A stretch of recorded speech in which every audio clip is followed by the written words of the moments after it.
Em 1415, Portugal conquistou a cidade portuária de Ceuta, no norte da África, dando início ao processo das grandes navegações. Depois disso, vários outros navegadores portugueses foram explorando a costa da África com o objetivo de chegar à Índia. Nesse meio do caminho, eles encontraram até um novo continente. Não navegador a mando de Portugal, mas a mando da Espanha, porque a Espanha também entrou na parada em 1492. Depois disso, a gente teve o Tratado de Tordesilhas, teve a viagem de Vasco da Gama, teve a viagem de Pedro Álvares Cabral, que provavelmente não foi o primeiro navegador a chegar aqui no Brasil. Mas assim, qual foi o maior feito de um navegador e qual foi o maior marco do período das grandes navegações? É pensando nisso que eu, professor Danilo, aqui no canal Quem é na História, vamos elencar qual foi o maior marco das grandes navegações e qual foi o maior navegador daquele período. Será que ele era português? Será que ele era espanhol? Será que ele era genovês? Será que ele era italiano?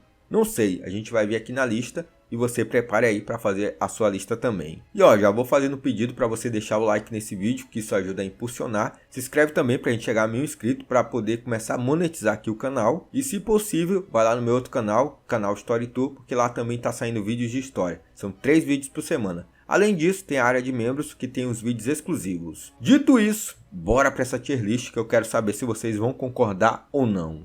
Então olha aí, tá aqui nossa tier list, vamos falar das categorias. Assim como no vídeo anterior sobre as guerras no Oriente Médio, coloquei apenas 3 categorias. E elas são a categoria que é o topo, né, que é mudou a história, que é aquele navegador que mudou a história para sempre e está nas nossas memórias históricas, está nos livros, e a gente fala até hoje de como ele mudou a história. A segunda categoria é te enganou. Por que te enganou? Porque muita gente acha que ele fez tal coisa, mas na verdade ele fez outra coisa. E tá aqui nessa categoria, a categoria te enganou, que vai te surpreender, eu espero. E por último a gente tem aquela categoria que é cumpriu sua missão, que é a categoria que fala do cara que ele tinha uma missão e ele foi lá e cumpriu. E isso entrou para a história só como ele cumprindo essa missão. E para isso eu elenquei aqui 8 navegadores que foram importantes nesse processo das grandes navegações. E eles são por ordem cronológica de feitos aqui: Gil Eanes, Bartolomeu Dias, Cristóvão Colombo, Vasco da Gama, Vicente Yanes Pisón, Pedro Álvares Cabral, Américo Vespúcio e Fernão de Magalhães. E agora a gente vai começar elencando aqui o que eles fizeram. Vamos começar em ordem cronológica para ficar na ordem aqui para não embaralhar a cabeça de vocês.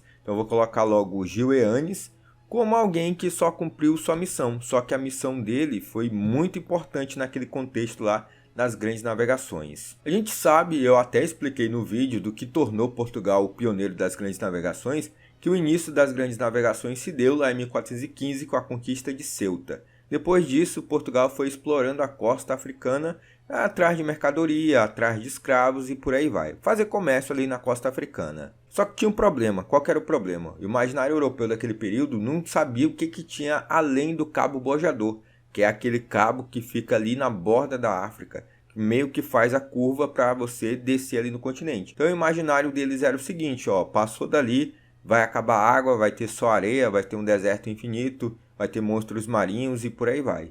Então, passar daquele cabo do bojador era algo bem difícil por conta do imaginário, por conta da técnica que eles ainda não tinham conseguido para ultrapassar. E o Gil Eanes vai ser o primeiro navegador português a conseguir ultrapassar o cabo do bojador. A missão dele parece ser bem simplória frente aos outros navegadores que a gente vai comentar por aqui, só que isso quebrou um paradigma, porque muita gente tinha medo de ultrapassar aquele cabo do bojador, não sabia o que poderia encontrar. E foi depois da navegação dele que os outros navegadores portugueses conseguiram ultrapassar o Cabo do Bojador e descer cada vez mais ali na costa africana. Outro detalhe é que essa expedição do Gil Eanes foi patrocinada pelo infante Dom Henrique, o príncipe navegador, que levou muita fama por impulsionar as grandes navegações de Portugal. E se você quiser saber mais sobre ele, vai lá no meu outro canal, o canal Story Tour, que tem um vídeo completo sobre ele. Aí eu botei te enganou, ó, falei tudo, mas vou botar aqui só cumpriu sua missão, tá? Não é te enganou. Eu errei aí no início, então estou voltando para cá. Ah, agora eu entendi! Então ele apenas cumpriu sua missão. A missão dele era o quê? Ultrapassar o Cabo do Bojador. Ele conseguiu e após isso, os outros navegadores foram lá, ultrapassando também o Cabo do Bojador. Seguindo aqui no nosso ranking por ordem cronológica, a gente tem a expedição de Bartolomeu Dias. E onde é que eu vou colocar aqui Bartolomeu Dias? Ela foi importante, eu vou já dizer por que ela foi importante, mas eu acho que ela não mudou a história de fato. Então vou colocar ele em apenas cumpriu sua missão. Se você discorda, você pode comentar aí. Eu vou colocar ele em cumpriu sua missão. Tá aqui o Bartolomeu Dias. Quem que era esse cabo aí, esse Bartolomeu Dias? Não sei. Ele era um nobre lá de Portugal. Ele já vinha de uma família de exploradores, uma família de navegadores. Ele trabalhava também como explorador, como navegador. Ele trabalhou nas expedições de Diogo Cão, que depois ali do Gil Eanes foi um dos mais importantes daquele período. E é sempre importante lembrar que esse período das expedições portuguesas, eles eram construídas e adicionadas. Então cada navegador que ia, ele voltava com alguma informação que ajudava o próximo navegador para que ele avançasse cada vez mais nesse chamado périplo africano. Nesse chamado périplo africano, que era aquela... Nesse chamado périplo africano, que é o Nesse chamado périplo africano, que era o tipo de navegação que Portugal fazia contornando a costa da África, sem se distanciar muito. Aí o que acontece? Depois que o Gil Eanes ultrapassou o Cabo do Bojador, tinha outro cabo que era um grande problema para Portugal, que era o Cabo das Tormentas, que ficava lá na ponta da África do Sul, onde hoje é a África do Sul. Toda vez que o navegador queria passar por lá, tinha tempestade, aí o navio não ultrapassava e o pessoal ficava com medo e voltava. Então ali era o ponto máximo que Portugal havia chegado. Só que aí chegou o rei Dom João II e incumbiu o Bartolomeu Dias de ultrapassar o Cabo das Tormentas. Então ele deu essa missão, ó, você vai lá, você passa esse Cabo das Tormentas, volte que eu quero comemorar com você. Aí o bichinho pegou lá as embarcações, ele pegou 3 embarcações para ultrapassar o Cabo das Tormentas. Ele partiu em julho de 1487 e foi fazendo aquele caminho lá, contornando a África, foi fazendo comércio, marcando as feitorias, foi até que em março de 1488 ele chegou lá na pontinha da África do Sul, onde hoje é a África do Sul, no chamado Cabo das Tormentas. E ele conseguiu ultrapassar. Foi bem difícil, mas conseguiu no final e fez o retorno para Lisboa. Para vocês terem uma ideia, ele só chegou em Lisboa em dezembro de 1488, depois de 16 meses de viagem, depois de 16 meses em alto mar. O importante é que ele mostrou que dava para ultrapassar esse Cabo das Tormentas, que dava para passar, mostrou que esse era o caminho. E aí, quando ele chegou, teve a maior comemoração, o rei pegou ele, abraçou ele e rebatizou o Cabo das Tormentas. Ele foi rebatizado para Cabo da Boa Esperança. Detalhe das ironias da vida, o Bartolomeu Dias ainda participou da expedição de Vasco da Gama, lá em 1498, e também da expedição de Pedro Álvares Cabral. Ele não foi até o destino final, mas ele foi participando ali. Inclusive dando o conhecimento, ó, como é que você vai, como é que você navega, tal, tereréu. E por ironia do destino, depois dessa do Pedro Álvares Cabral, quem comandava era o Bartolomeu Dias. E adivinha onde é que ele morreu? Lá no Cabo das Tormentas, rebatizado para Cabo da Boa Esperança. Ele foi, o navio pegou uma tempestade, afundou e nunca mais acharam o bichinho. Por ironia da vida, o feito que ele é lembrado pela história, que é ultrapassar o Cabo da Boa Esperança, ou Cabo das Tormentas, ou Cabo da Boa Esperança, foi o local onde ele morreu. Trágico, trágico. Continuando aqui, essas duas primeiras expedições aqui, esses dois primeiros navegadores estavam a mando de Portugal, né? Eles eram portugueses. E vai passar um tempinho até que a gente tenha novamente uma viagem de um português. Porque em 1492 a gente teve a viagem de Cristóvão Colombo. E aí, meus amigos, a gente tem um debate. Qual que é a nacionalidade do Cristóvão Colombo? Onde é que ele nasceu? Qual que é a origem? Durante muito tempo acreditava-se que ele era genovês. Ele nasceu em Gênova, na atual Itália, e que ele era um navegador de lá. Só que aí, algumas pesquisas mais recentes dizem que ele era português. Ele era de Portugal, inclusive porque ele era casado com a nobre portuguesa, porque o mercador genovês não poderia se casar com a nobre portuguesa, então esse é um dos levantamentos que levam a crer que o Cristóvão Colombo era português. E até hoje tem essa treta aí, será que ele era genovês, será que ele era português? E não tem conclusão até esse momento. Mas enfim, onde é que esse caba entra aqui na nossa tier list, no nosso ranking? Eu vou colocar a viagem dele em Mudou a História. Porque de fato, mudou a história. Até então não se sabia da existência do continente americano. Pode pegar vários mapas lá da Europa daquele período que não tem o continente americano, não tem especificando que ali havia um continente. E qual que era a ideia do Cristóvão Colombo? Naquela época, todo mundo já sabia, todo mundo que eu falo é os navegadores, tá? Os especialistas que tinham que saber cartografia, que tinham que saber de circunferência da Terra para eles se localizarem na navegação para não se perder. Eles não eram nenhum Zé Mané, os caras eram inteligentes para estar ali no mar enfrentando tudo aquilo. Mas enfim, o Cristóvão Colombo, sabendo que a Terra era redonda, qual que era a ideia dele? ao invés da gente passar por debaixo da África, como os portugueses estão fazendo, a gente vai circunnavegar a Terra. A gente navega a oeste, dá a volta e chega na China. Então essa era a ideia dele, só que ele não sabia de quê? Da existência do continente americano. Ele tinha essa ideia, chegou para o rei português lá, mostrou, tá aqui, minha ideia é fazer uma viagem a oeste para a gente dar a volta na Terra e chegar na China. Só que o rei português já estava ganhando muito dinheiro com a circunnavegação da África, circunnavegação não, né? Aquela viagem de périplo da África, e já estava planejando chegar na Índia, principalmente por conta da chegada do Bartolomeu Dias. Então não deu trela lá para o Cristóvão Colombo. Cristóvão Colombo foi lá nos reis espanhóis, Isabel de Castela e Fernando de Aragão, e propôs essa ideia de fazer uma viagem, circunnavegar a Terra e chegar lá na China. E no ano que ele foi, em 1492, a Espanha tinha acabado de se unificar, né, com o casamento do rei Fernando de Aragão e da rainha Isabel de Castela. Eles foram lá, bancaram ele, deram 3 embarcações, a Pita, a Ninha e qual que é a outra, meu Deus? Santa Maria? Ou essa do Cabral? Se eu tiver errado, eu vou colocar aqui na legenda, mas eu acho que eu tô certo. É Pita, Ninha e Santa Maria. Tem até um episódio do Chapolin que fala sobre isso. Então ele chegou onde hoje é a ilha que fica o Haiti e Santo Domingo. Na época era chamado de Hispaniola. Ele foi lá, tal, explorou, conseguiu ouro, brigou com os indígenas, mandou escravizar, tal, tereréu, e depois brigou com os reis espanhóis. No total, ele fez 4 viagens para a América. Algum até bateu ali onde hoje é a Venezuela. Só que ele morreu crente dizendo que não havia descoberto um novo continente, que de onde que ele tinha aportado era a China, era a Índia. Para ele não era um novo continente. Tempos depois é que veio outro navegador e falou, isso aqui se trata de um continente, é um novo continente. E levou todas as glórias do nome aqui do novo continente. Vou já falar sobre ele. Mas enfim, por que o Colombo mudou a história? Por que a viagem dele mudou a história? Porque simplesmente ele chegou no novo continente. E esse novo continente foi meio que a salvação de tudo que a Espanha e Portugal queria.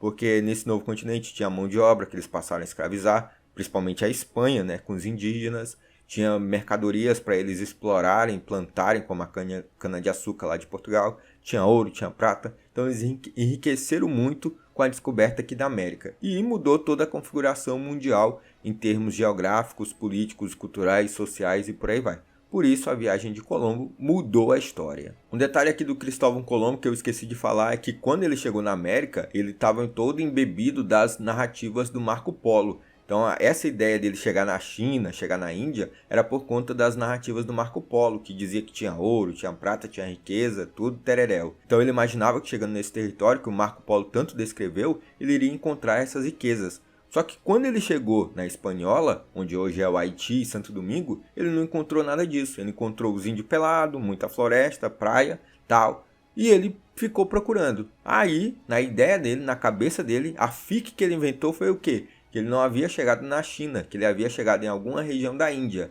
E para os habitantes que ele encontrou, ele deu o nome de índios, porque ele imaginava que havia chegado na Índia. E morreu, o bichinho morreu crente, achando que havia chegado na Índia e não no novo continente. Agora eu saquei! E seguindo aqui na lista, cronologicamente, a gente pula para 1498, para uma viagem que também mudou a história. Eu vou colocar aqui como mudou a história a viagem de Vasco da Gama. Então ele sobe aqui para o topo como a viagem que mudou a história. A viagem de Vasco da Gama ela se dá 10 anos após a viagem de Bartolomeu Dias. Nesse período desses 10 anos, Portugal ficou sem uma grande expedição para conquistar a Índia, para continuar aquilo que o Bartolomeu Dias havia conseguido. Só depois de um tempo, é porque mudou o rei, aí o novo rei não queria muito, até que ele foi pressionado, aí ele enviou.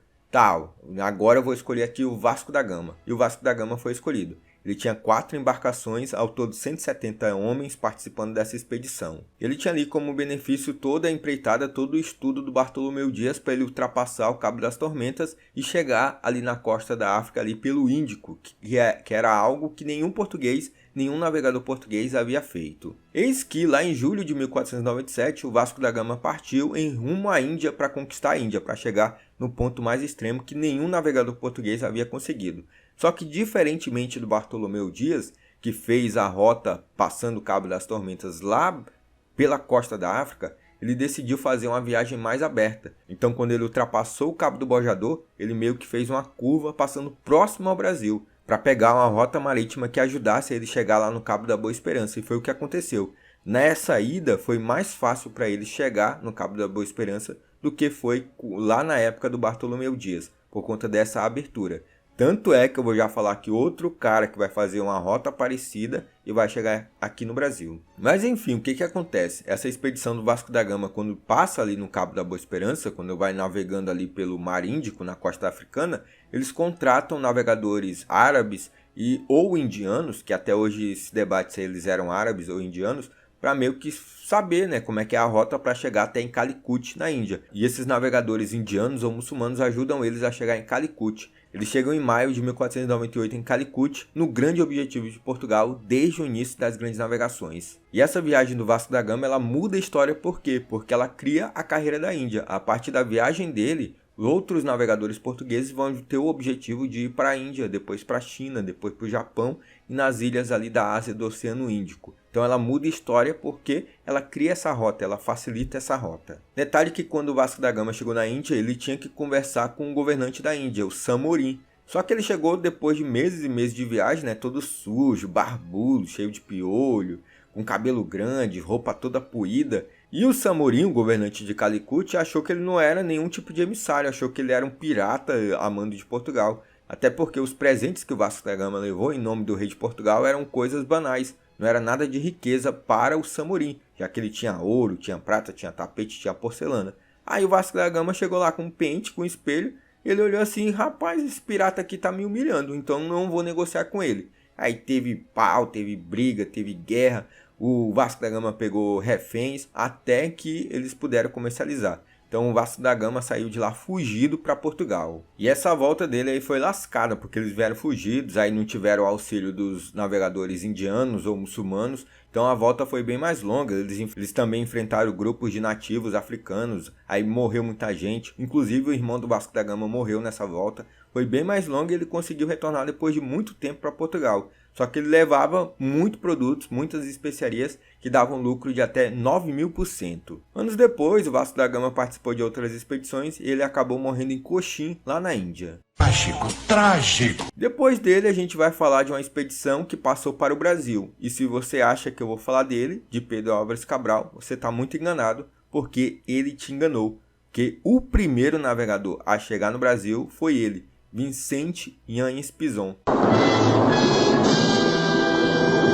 que era um espanhol. Então, Vicente Yáñez Pisón te enganou. Ah, tá, porra. Então, ao longo da história do Brasil, lá desde 1500 até os dias atuais, muita gente crê, muita gente acha que o Pedro Álvares Cabral foi o primeiro navegador europeu a chegar no Brasil. Só que essa ideia está sendo debatida nos tempos atuais. Nos últimos anos, alguns historiadores colocam outro navegador que chegou 4 meses antes de Cabral aqui no Brasil, que foi o Vicente Yáñez Pisón, lá em janeiro de 1500. O problema é que até hoje não se sabe onde ele chegou. Alguns falam que ele chegou na Guiana Francesa, aí já não faz nem parte do Brasil. Outros falam que ele pode ter chegado onde hoje é o estado do Ceará. E outros falam que ele pode ter chegado onde hoje é o estado de Pernambuco. E da onde surgiu o interesse desse navegador para vir nessa região do atual Brasil? Ele trabalhou nas viagens do Cristóvão Colombo e meio que queria fazer uma exploração mais ao sul de onde o Cristóvão Colombo chegou. Como o Cristóvão Colombo chegou ali onde hoje é a Venezuela, a ideia dele era descer mais ao sul.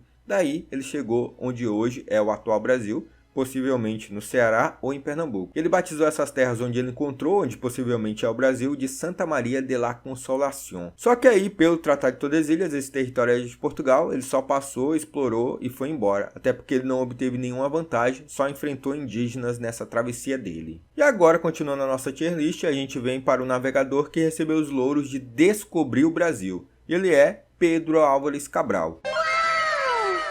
Sempre bom lembrar que descobrimento é mais uma visão portuguesa da história, né? Uma visão que remete ao descobrimento deles. Afinal, eles não conheciam essa terra, para eles foi descobrimento. Mas para uma visão mais crítica aqui no Brasil ou na América Latina, chama-se de achamento. Você pode usar os dois, não se ofenda, não fique de mimimi aqui nos comentários. Vá da sua opinião. Se você quiser usar descobrimento, tá certo, a gente pode utilizar ligando a uma fonte mais europeia. Se você quiser utilizar achamento, também está certo. Ou invasão, também está certo. Mas assim, como é que o Pedro Álvares Cabral ele vai entrar aqui nessa tier list? Mudou a história? Provavelmente da história do Brasil, mas eu não vou colocar ele aqui não. Ele cumpriu a missão? De certa forma sim, ele cumpriu a missão. Mas ele te enganou de uma forma. Essa expedição aqui do Pedro Álvares Cabral engana muita gente até hoje, porque muita gente acha que a expedição dele, que ele chegou aqui no Brasil sem querer. Só que, meu amigo, o navegador naquela época é como se fosse um piloto de uma nave espacial atualmente, de um ônibus espacial atualmente. Você acha que um piloto de ônibus espacial não sabe para onde ele está indo? O cara estuda aquilo ali, tem toda a técnica, ele sabe de tudo daquela nave lá para ele navegar até a Lua. Então você acha que um cara que saía lá de Portugal para enfrentar o mar, para enfrentar a tempestade, para enfrentar o breu do mar, ele não sabia para onde ele estava indo? Então essa é uma lenda que se criou até porque o Cabral ele tinha uma missão. Qual que era a missão dele? Chegar na Índia. Só que ele tinha uma missão secreta. Qual que era a missão secreta dele? Passar aqui pelo Brasil. Então ele sempre teve a intenção de passar pelo Brasil, reabastecer, fazer melhorias nos navios e ir para a Índia. Porque ele foi a viagem seguinte, a viagem de Vasco da Gama. Quando o Vasco da Gama voltou, ele falou, tem como fazer essa rota, tem que passar um pouco próximo à América, passar um pouco próximo ao Brasil e pegar a corrente marítima para passar debaixo do Cabo da Boa Esperança. Então não tem que ir contornando a África, tem que fazer essa abertura. E nessa abertura é que o Pedro Álvares Cabral ele aporta lá em Porto Seguro, reabastece e vai para a Índia, lá para Calicut, que foi a viagem que Vasco da Gama fez 2 anos antes dele. E assim, por que se criou essa ideia de que ele havia chegado sem querer? É porque não estava registrado nos autos, nos documentos, de que ele iria passar por aqui. Mas a missão dele era reconhecer o território da América por parte do Tratado de Tordesilhas e depois ir para a Índia. E quem que era esse caba? Quem que era o Pedro Álvares Cabral? Ele era da elite portuguesa, ele era um nobre militar e também participava da Ordem de Cristo, a ordem que patrocinou as grandes navegações. Então ele não era pouca merda não, ele mandava. E na época da navegação ele tinha 32 anos. Detalhe que da expedição dele participou outros grandes navegadores de Portugal daquela época, inclusive Bartolomeu Dias. Só que hoje ainda se debate por ele ter capitaneado essa expedição. Muitos falam que é por causa do título de nobreza dele, por ele ser um militar e por eles participar da Ordem de Cristo. Eis que em março de 1500 ele partiu de Lisboa com 13 embarcações, 10 naus e 3 caravelas. Ao todo tinha 1.500 pessoas participando dessas expedições. 44 dias depois ele aportou lá em Porto Seguro, fez lá a missa, botou a cruz, tal, tereréu, aí arrumou as embarcações e partiu para a Índia, que era o grande objetivo da expedição. Detalhe que eles enfrentaram muitos problemas nessa expedição, confronto com os indianos, confronto com os africanos. Das 13 embarcações, apenas 6 voltaram e das 1.500 pessoas, apenas 500 voltaram. Cabral acabou ficando muito rico, ele já era rico, ficou ainda mais rico depois dessa expedição, só que ele acabou se envolvendo numa treta com o rei Dom Manuel, aí o rei Dom Manuel não deu mais nenhuma expedição para ele, e ele morreu na penumbra, meio que apagado da história, com exceção dessa expedição, onde ele reconhece o Brasil como território de Portugal. Outro detalhe é que não há confirmação, mas acredita-se que antes do Cabral, antes do Vicente Yanes Pizon, outros navegadores portugueses já haviam passado pelo Brasil. O que nos leva a crer que outros navegadores passaram pelo Brasil antes do Vicente Yanes Pizon e antes do Cabral? Bem, o próprio Tratado de Tordesilhas é um indício disso, porque em 1492 o Colombo chegou na América, lá na ilha de Hispaniola, e a partir daí tem a negociação entre Portugal e Espanha para o Tratado da Bula Intercoeteira, que era a 100 léguas da ilha de Cabo Verde. Por esse tratado, a linha que dividia o mundo entre Portugal e Espanha não pegava aqui na América, pegava só uma pontinha. E isso Portugal não aceitou, porque eles queriam mais a oeste, eles queriam a 370 léguas. E foi feito lá em 1494 o Tratado de Tordesilhas, onde metade da América do Sul fica para Portugal, e aí eles aceitaram. Depois disso a gente tem a expedição do Vasco da Gama, onde ele já faz algo diferente do Bartolomeu Dias, que é fazer aquela rota mais aberta, quase encostando aqui no Brasil e indo lá para a Índia. Então esses indícios levam a crer que Portugal tinha uma rota para chegar abaixo do Cabo da Boa Esperança, passando próximo ao Brasil, e de que eles já sabiam da existência dessas terras mesmo antes do Colombo chegar aqui na América. Só que para eles não era nem muito interessante fixar território aqui no Brasil, era mais interessante manter o monopólio da rota por debaixo da África para chegar na Índia. Então a intenção deles era mais manter essa rota como um monopólio, impedir que a Espanha fizesse essa rota e que eles tivessem o controle dessa rota para chegar lá na Índia. Mas é sempre importante lembrar que isso tudo fica no campo da especulação, que a gente não tem nenhuma prova, a gente não tem nenhum documento, então não dá para falar que com certeza foi isso que aconteceu. Eu esqueci de botar aqui a tela para gravar, então se eu botei só a imagem é porque estava gravando o OBS Studio. Eu tô aprendendo ainda, calma pessoal, mas continuando aqui, vamos falar. Falta 2 navegadores, né, que a gente tem que colocar aqui, que são eles, o Américo Vespúcio e o Fernão de Magalhães. Onde é que eles vão entrar? O Américo Vespúcio, ele vai entrar em mudou a história, será que é para ele? Não, ele vai entrar em Terengganu. Por quê? Olha só a época que o Américo Vespúcio nasceu. Ele era florentino, ele nasceu na cidade de Florença e ele era colega de Nicolau Maquiavel. O irmão dele trabalhou com Nicolau Maquiavel lá na chancelaria de Florença. E outra coisa, ele também era amigo do Michelangelo e amigo também do Leonardo da Vinci.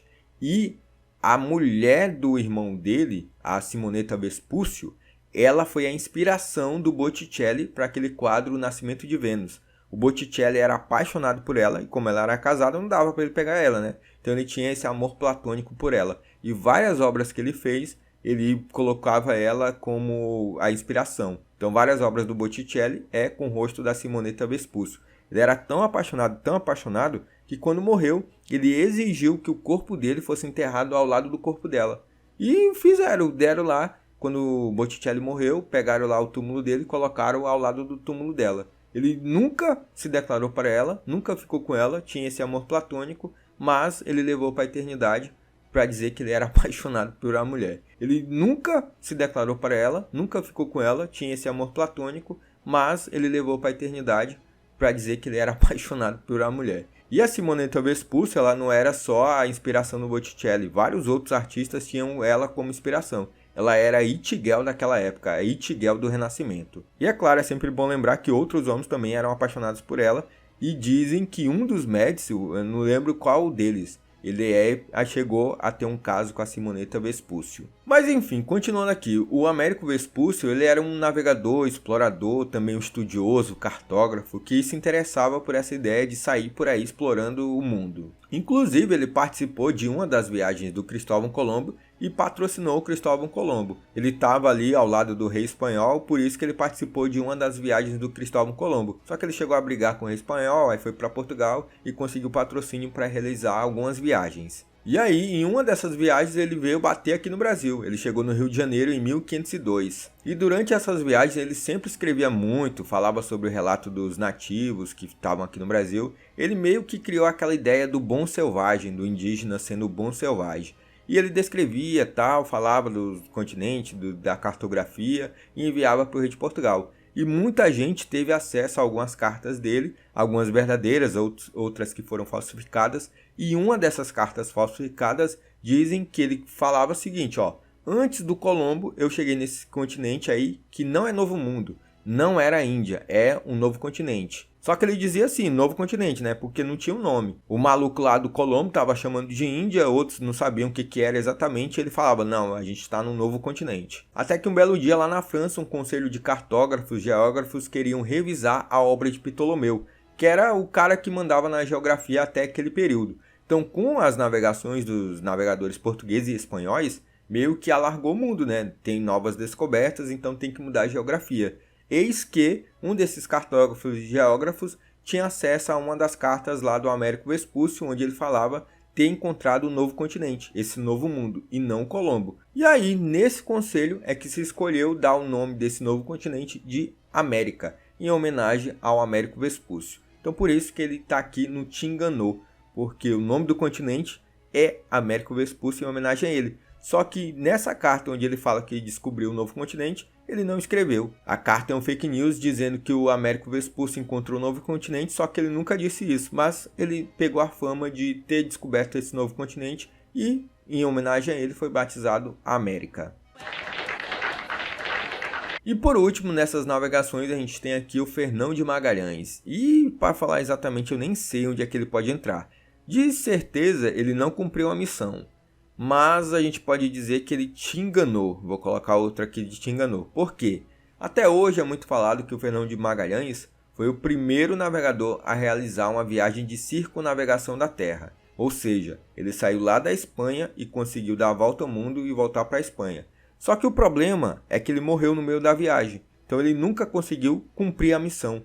Ele nunca deu a volta de circunnavegação. Mas ele foi o idealizador da primeira viagem de circunnavegação da Terra. Qual que era a ideia dele? Ele era um navegador português que trabalhava lá na Índia, enriqueceu muito navegando por ali e chegou com a ideia para o governo português de fazer essa circunnavegação. Só que Portugal já estava ganhando muito dinheiro fazendo essa viagem por debaixo da África. E ele, tendo essa ideia, brigou com o rei de Portugal, chegou lá para a Espanha com o rei Carlos V, o rei do Sacro Império Romano Germânico, falou para ele, a ideia que eu tenho é essa aqui, fazer uma circunnavegação para a gente atingir a Índia de uma maneira mais fácil. Aí o rei falou, rapaz, né, que tu tem razão, se a gente fazer essa viagem a gente vai ter o monopólio de uma nova rota para chegar na Índia, para chegar no Oriente. Então eu vou te patrocinar. Aí eles começaram a planejar essa viagem de circunnavegação da Terra. Foram 2 anos estudando, debatendo, angariando Pix, né, porque precisava de muito dinheiro para essa viagem. Aí ele foi recolhendo Pix de muita gente que queria patrocinar a viagem. Até que lá em 20 de setembro de 1519 a expedição partiu. Tinha 5 navios, em torno de 270 pessoas estavam participando. Para vocês terem uma ideia, eles tinham um navio só de mantimentos. Era mantimentos para 2 anos de viagem. Aí qual que foi a rota que eles pegaram? Ao invés de ir por debaixo da África, eles vieram aqui pela América. Pararam até no Rio de Janeiro. Aí foram fazendo meio que uma viagem de cabotagem. Quando chegaram ali, onde hoje é a Argentina, chegaram ali e estava frio da peste. E foi o próprio Fernão de Magalhães que deu o nome da Patagônia. Ele batizou aquela região. Depois de passar o frio, ele foi mais para baixo até que ele encontrou uma passagem para chegar no Oceano Índico. O nome dessa passagem, em homenagem ao Fernão de Magalhães, recebeu o nome de Estreito de Magalhães. A ideia deles desde o início era sair da Espanha e chegar nas Ilhas Molucas. E quando eles passaram pelo Estreito de Magalhães, era lá para outubro de 1520. A ideia dele, depois de passar o Estreito de Magalhães, seria levar mais 4 dias para chegar nas Ilhas Molucas. Só que eles levaram 4 meses para chegar lá. Só que nessa viagem eles paravam em algumas ilhas e tinham contato com os indígenas, com os nativos. E numa dessas ilhas, a chamada Ilha Mactã, eles acabaram tendo um confronto lá com os nativos e 8 europeus acabaram morrendo. Entre eles estava Fernão de Magalhães. Ele morreu nesse confronto. Depois da morte de Fernão de Magalhães, eles tiveram que continuar. Isso foi em abril de 1521. E eles só chegaram na Espanha em setembro de 1522. Dos 5 navios que foram na expedição, apenas um voltou. E das 270 pessoas que foram na expedição, apenas 18 voltaram. Pensa no problema que esses caras enfrentaram. Rapaz, é porque atualmente não tem uma noção pra gente comparar. É como se a gente fosse numa viagem espacial sem saber onde chegar, como chegar e o que a gente vai encontrar quando chegar lá. É mais ou menos isso aí a comparação que a gente tem atualmente. E detalhe, a viagem de volta foi capitaneada pelo Sebastião Elcano, que era um navegador espanhol. E os espanhóis não queriam dar os louros dessa viagem para um navegador português e começaram a batizar a viagem de circunnavegação de Sebastião Elcano. Só que só pegou na Espanha. Ao redor do mundo, essa viagem é conhecida como Viagem de Circunnavegação de Fernão de Magalhães e Sebastião Elcano. E assim a gente encerra nossa tier list de hoje. Comenta aí se você concorda, se você acha que outra navegação dessa aqui mudou a história, se você já sabia e não te enganou, se você acha que não cumpriu a missão, qual é a ordem que você colocaria e qual navegador faltou aqui que deveria entrar nessa tier list. Então é isso, pessoal. Chegamos ao final de mais um vídeo e espero que vocês tenham gostado. E aí, concordaram com a lista? Quem que faltou? Quem que você colocaria? Qual a ordem que você colocaria? Qual categoria que você colocaria? Comenta aqui que eu quero saber a sua opinião. E o vídeo anterior foi sobre as grandes navegações também, onde eu falei os motivos que levaram a Portugal a ser o país pioneiro das grandes navegações. Então se você não assistiu, assiste aí. Tá aqui na tela ou no comentário fixado. Outra coisa é que lá no meu outro canal, o canal Story Tour, saiu um vídeo sobre Dom Henrique, o Infante, o Navegador. Então se você não conferiu, se você não se inscreveu lá, se inscreve lá e confere o vídeo também. Se você quiser deixar alguma ideia de tier list que você quer ver por aqui, deixa aqui também nos comentários. No mais, falou!